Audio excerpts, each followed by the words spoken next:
Welcome to my kitchen. Today I want to show you how to make this beautiful French treat called macaron. These are coconut flavor.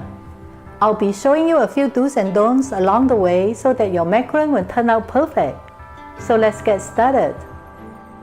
This recipe makes 1 dozen French macarons.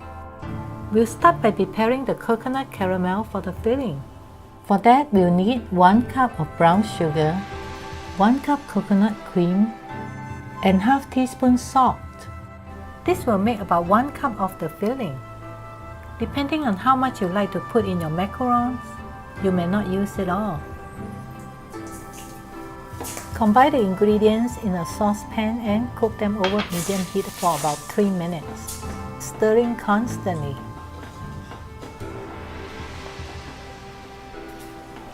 When the mixture begins bubbling rapidly, turn the heat down to a simmer and continue to cook for 4 more minutes, stirring occasionally. By then, the bubbling should have subsided and the mixture have thickened. Test for doneness by pulling the spatula across the bottom of the pan. It's done if you can clearly see the bottom for a moment. Now let's set this aside while we prepare the macaron shells. For that, we'll need a 1/4 cup of granulated sugar, 2 medium-sized eggs at room temperature, 2 tablespoons coconut flakes, 1 cup powdered sugar, 3/4 cup almond flour, and a 1/4 teaspoon of salt. First, we'll separate the egg yolk from the white. Be careful not to let any yolk drop in. We want pure egg white.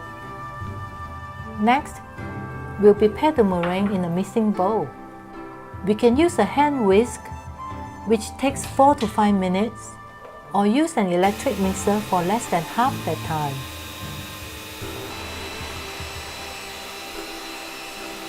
Whip until it's foamy. Then gradually add the granulated sugar. Continue to whip until it reaches its peak. That's when you can pick some up on the bitters. It clings and doesn't fall off. In a separate mixing bowl, shift the powdered sugar, almond flour, and salt.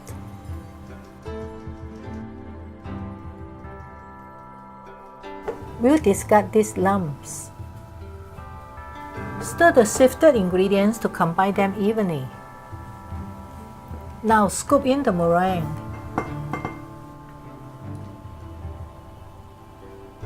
Using a rubber spatula, fold the meringue into the sifted mixture by cutting in the middle and then lifting and folding in a circular motion.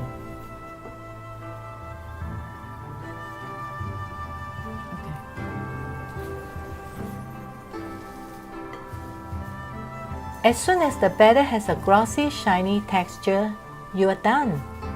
It took about 25 turns to get to this stage. When you pick it up, it should flow down slowly in a broken strand.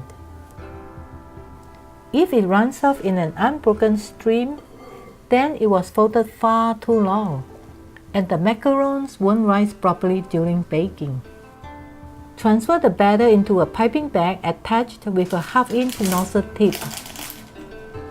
Secure the parchment paper to the baking sheet by squeezing a small drop at each corner. Pipe batter onto the baking sheet. Try to apply a constant pressure when piping so the macaron halves will be a consistent size. When finished piping, tap the baking sheet on the counter a couple of times to release any trapped air bubbles. Now we can garnish each with coconut flakes. Next, let them stand for 15 minutes to dry. At that point, they should not be sticky when gently touched. In a preheated oven, bake them at 325 degrees Fahrenheit for 15 minutes. After baking, let them cool down on a rack for 20 minutes. A sign of successful macarons is that they come off cleanly from the baking sheet. They have these ridges called feet. Their top shells are smooth and without cracks. I have already paired up these halves in similar sizes, so each sandwich will match up better. Here's our coconut caramel that's been transferred to a small piping bag.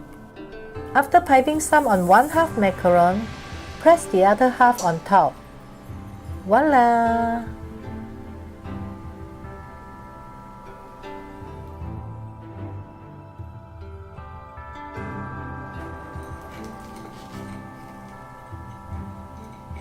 Crusty outside, chewy inside. Look at how beautiful this turned out.